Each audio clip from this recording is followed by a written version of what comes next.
Howdy guys, it's been a while. So, I recently read the book The Subtle Art of Not Giving a Bleep. Basically, I thought the book was going to teach you how not to let anything, hurt you, harm you, and I was right and wrong. So, I'm just going to give a basic review of what the book does and what I think about it. It basically teaches you how you should view life, and I agree with a lot of the concepts. So you shouldn't chase happiness because happiness is temporary, but problems are forever, and solving problems creates happiness. You want to solve, you want to chase good problems.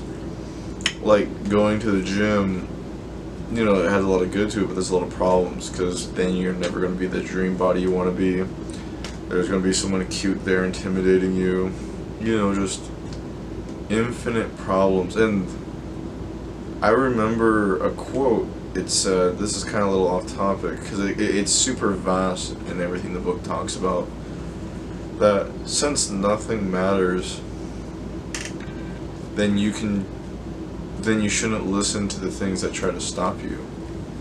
Like if there's a cute girl at the gym, or a cute girl just in your everyday life, just go up to her and talk to her, because if nothing matters, then it doesn't matter how you decide to live your life, I guess.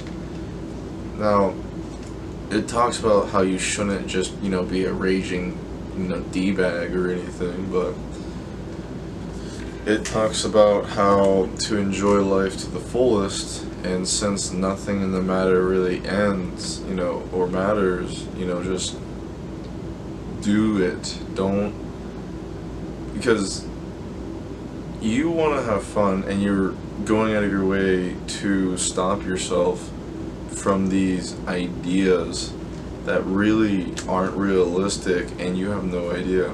Because even talks about how someone's been attracted to you. Someone has. The likelihood of you not ever having someone be attracted to you is 0 to none. There's extreme cases, so yeah, I guess maybe some people, but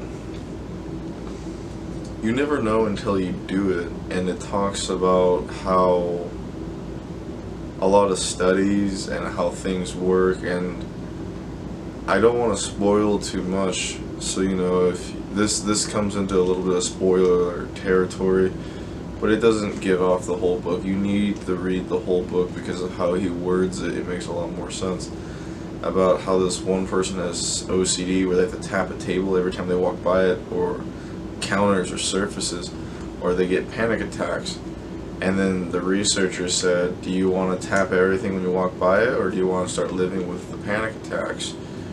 And I think it was a girl, and she started learning to live with it, and she was actually making progress, and it was becoming less severe, and she was enjoying life more. And it talks about how you as an individual overcomplicate problems and how to break it down and make it simple again.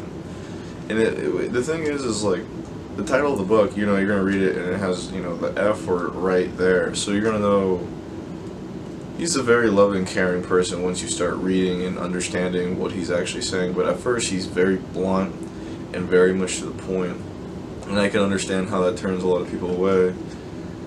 But he understands that time is a resource and you need to hear it as fast as possible. And in modern day America, you can't just tell someone like, hey, you're fat, lose weight.